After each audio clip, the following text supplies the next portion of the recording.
Bonjour chers auditeurs, j'espère que vous allez bien. Bienvenue sur ma chaîne YouTube et sur ce nouveau podcast qui va parler de la crise viticole actuelle que nous traversons et des solutions à envisager pour la surmonter et la dépasser.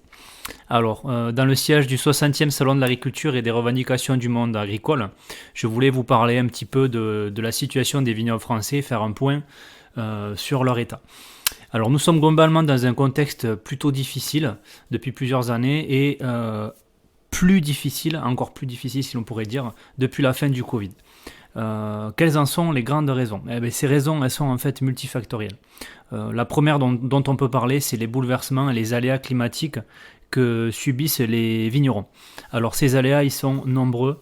Vous avez déjà le fait d'années compliquées avec beaucoup de gelées, notamment sur les vignobles de la Loire, sur les vignobles de Bourgogne, sur les vignobles du Rhône, pour les citer, mais même dans le sud-ouest, dans le Bordelais, on a eu énormément de gelées printanières qui compromettent en fait les récoltes pour les vignerons.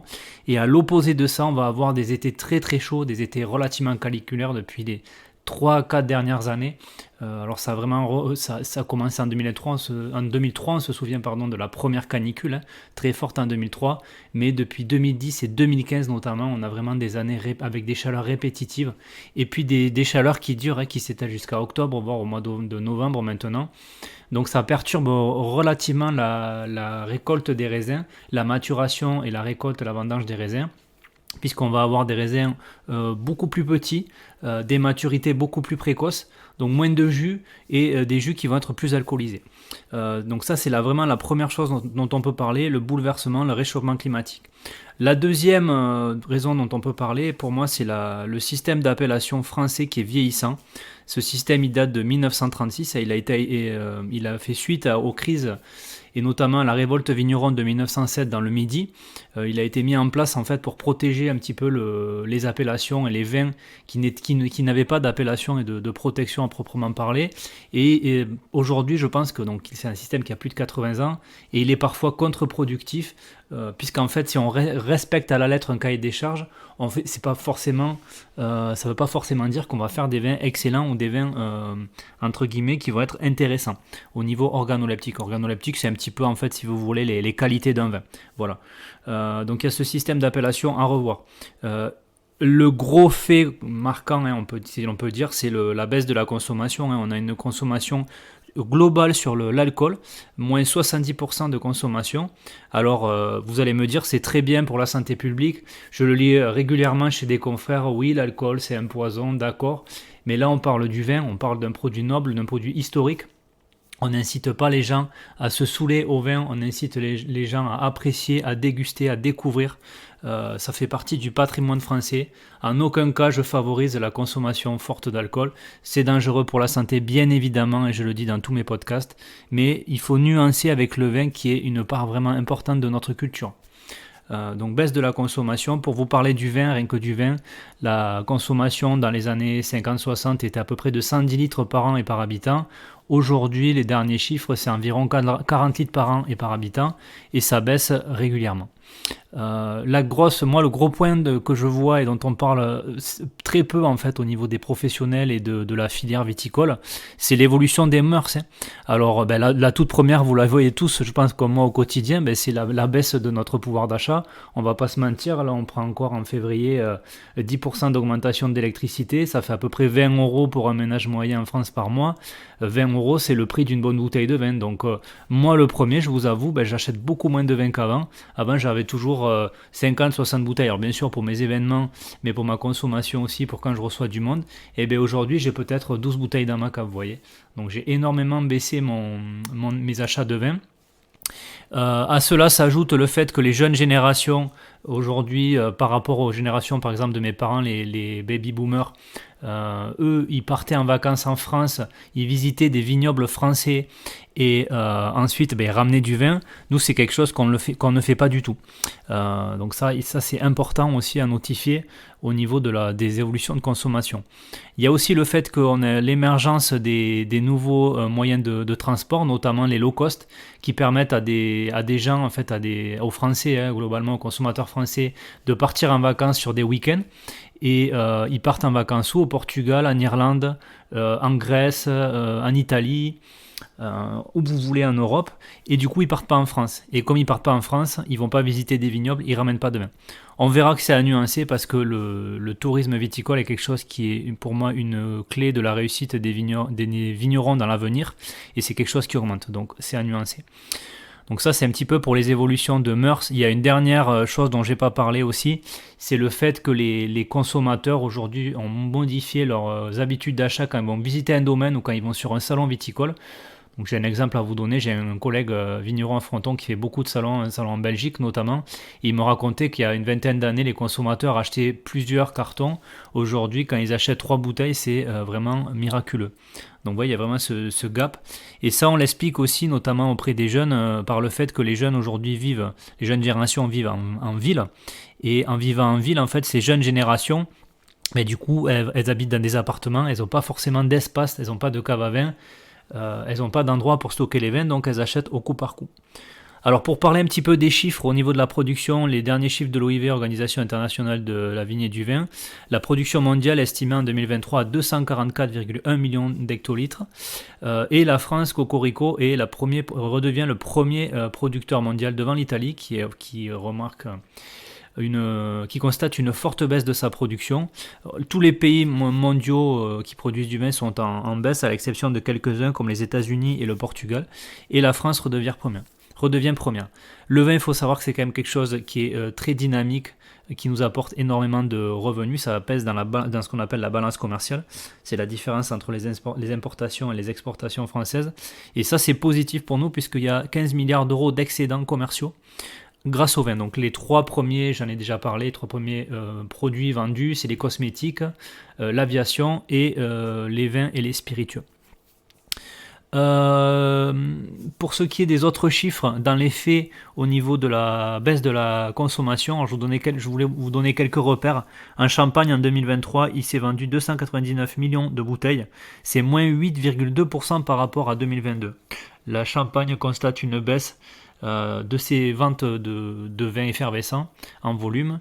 Et pour nuancer un petit peu cette baisse, je voulais parler de la belle progression des créments. Donc c'est des chiffres que j'ai trouvés sur Réussir Vin, c'est les chiffres de 2022. On a une progression sur 2022 qui est de 5,8%. Par rapport à l'année d'avant pour 102,3 millions de bouteilles vendues. Donc sur 5 ans, donc de 2022 et les 5 dernières années avant 2022, c'est plus 22% de ventes. Donc vous voyez, il y a toujours des choses positives et des choses négatives. Il y a du moins bon et il y a du bon, donc ça c'est cool. Pour les spiritueux, c'est quand même quelque chose qui est très dynamique aussi depuis de nombreuses années maintenant. On remarque pour 2023 que l'Hexagone a exporté 175 millions de caisses. C'est une baisse de moins 10,4%. Alors ça, on l'explique. Je vais vous l'expliquer un petit peu. Il y a deux pays qui baissent énormément, c'est les USA. Donc on a moins 22,1% parce qu'il y avait des gros stocks a priori de cognac, notamment ils avaient surstocké sur les cognacs et ils sont en train de passer ces stocks. Donc l'appellation cognac sur 2022, je crois que les chiffres précis, si je ne dis pas trop de bêtises, d'après ce que j'avais entendu auprès de l'interprofession, sont de moins 30% de ventes, ce qui est relativement énorme. Et il y a aussi la Chine qui baisse énormément, moins 6%. Donc là, ça s'explique par le fait que la Chine est en conflit avec l'Union européenne au niveau de la commercialisation des voitures électriques. Et comme l'Europe freine l'importation des voitures électriques chinoises, et bien les Chinois, ils ont dit on va mettre en place une taxe sur les alcools. Je crois, d'après les chiffres que j'avais pu lire sur le réseau Vitisphère, qui est un très bon média du vin que je vous recommande de suivre, je ne sais pas si c'est pas une taxe quasiment de 100 ou 200%. Ce qui serait vraiment énorme et préjudiciable pour la vente de nos spiritueux à l'étranger. Pour Bordeaux, la baisse est notable sur le secteur de la grande distribution, donc pour les vins de Bordeaux, vous savez qu'ils sont en crise, ils vont arracher environ 10 000 hectares de vignes, ce qui est énorme. On a une baisse de la consommation, une baisse des achats sur les 10 dernières années de moins 36%. J'ai pas parlé des réseaux de distribution en France, mais le vin en France est vendu à 80%, à hauteur de 80% en grande distribution. Donc vous voyez, quand vous perdez autant de ventes en grande distribution, c'est préjudiciable. Pour les prix de vente en grande distribution, parce que vous allez comprendre sur quel vin de Bordeaux ça se fait, le prix d'achat moyen d'une bouteille de rouge est autour de 4-5 euros. Pour une bouteille de blanc, c'est autour de 5-6 euros. Donc vous voyez, c'est vraiment sur ce qu'on appelle les Bordeaux entrée de gamme, les appellations génériques, c'est-à-dire Bordeaux et Bordeaux supérieur. D'où le fait que le vignoble de Bordeaux subit un gros marasme en ce moment et est en train de entre guillemets, de s'assainir par l'arrachage, et j'espère qu'il va se remettre un petit peu en question, ce qu'il fait depuis de nombreuses années. Alors ils sont courageux les vignerons là-bas. Moi je tire mon chapeau à tous les petits producteurs dont on parle pas assez. On parle beaucoup des grands crus qui sont vraiment quelque chose d'infime en fait à Bordeaux, et dans ces grands crus du Bordelais qui sont à la marge, on va trouver tous ces petits vignerons qui se battent au quotidien pour sauver leur exploitation, pour vivre de leur travail, et j'espère qu'ils vont arriver à s'en sortir et qu'ils vont trouver des solutions pour rebondir. Alors justement, maintenant au niveau des solutions, elles sont nombreuses, c'est ça qui est encourageant. Les solutions, en fait, moi que je vois à tout ça, déjà la première dont je pense, la première solution qui est entre guillemets envisageable et à envisager, c'est de développer l'œnotourisme. Ça c'est super important. L'œnotourisme, c'est le tourisme viticole en fait, c'est-à-dire d'amener des touristes dans les vignobles. C'est quelque chose sur lequel on est vraiment à la traîne en France. J'ai vécu pendant un an en Australie. Ils sont super à la pointe là-bas sur ça. Pour vous donner un petit chiffre, depuis 2009, on a plus de 40%, on a plus 40% de visites de touristes étrangers, donc au niveau rien que de l'onotourisme, et plus 29% de touristes français, c'est-à-dire qu'ils vont visiter une destination touristique autour du vin ou autour des boissons. Donc là, il y a un vrai travail à faire de ce côté-là, au niveau du ministère du Tourisme probablement. Alors je ne suis pas expert en la matière, mais voilà, je pense qu'en se bougeant les fesses, on va arriver à trouver des solutions par rapport au tourisme. La deuxième solution, c'est adapter les produits au goût des consommateurs. Ça, c'est relativement difficile parce que ça veut dire qu'on est sur un produit agricole, hein, le raisin, la vigne. Donc la vigne, une fois qu'elle est plantée, il faut savoir qu'elle va vivre au minimum 50 et dans le meilleur des cas 100 ans, voire plus. Ça veut dire, alors 50, vous allez me dire si des vignerons m'écoutent, 50 c'est quand ça se passe bien, hein, des fois c'est beaucoup moins long.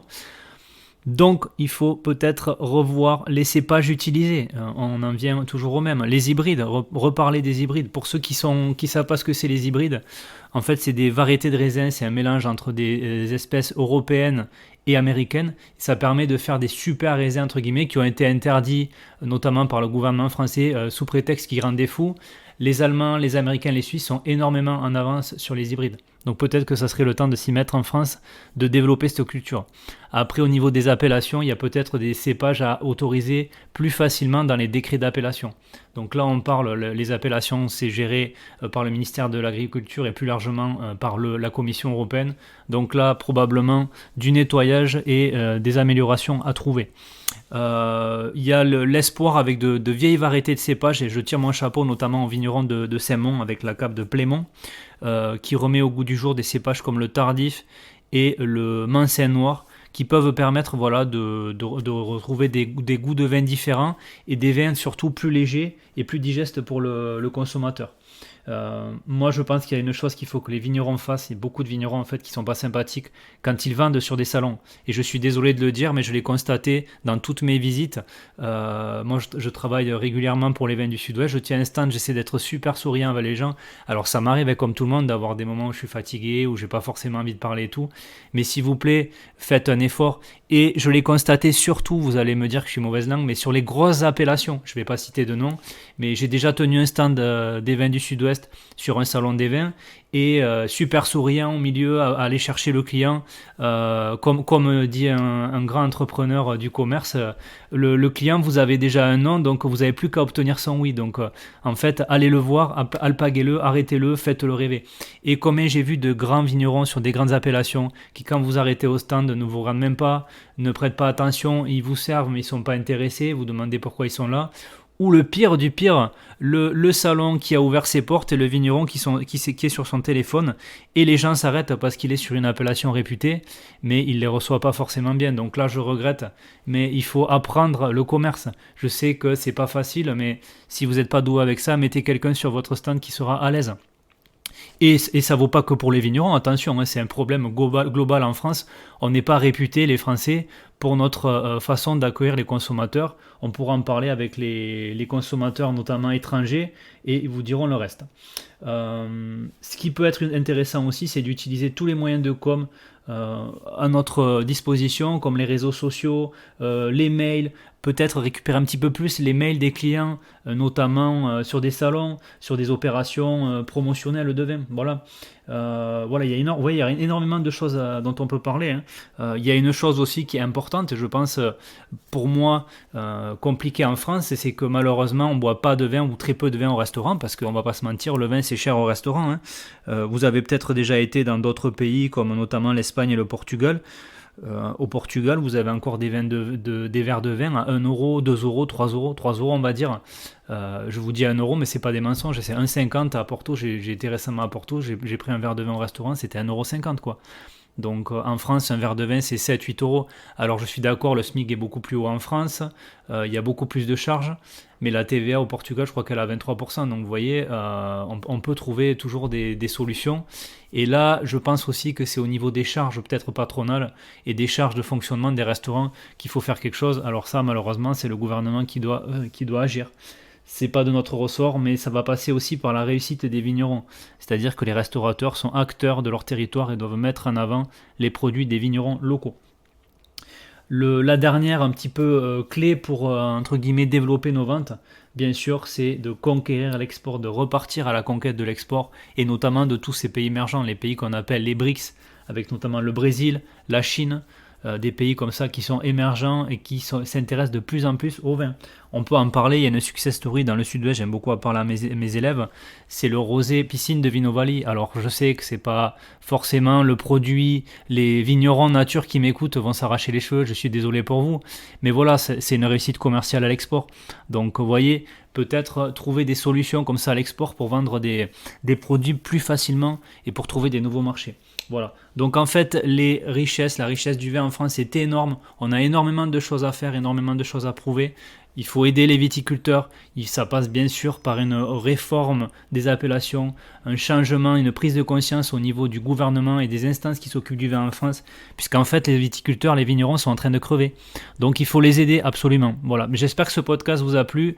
N'hésitez pas à réagir, à commenter, à me donner votre avis, à me soutenir ou à me dire ce que vous n'avez pas aimé par commentaire. Je vous remercie beaucoup. N'oubliez pas, l'abus d'alcool est dangereux pour la santé, à consommer avec modération. Et je vous dis à très bientôt. Salut!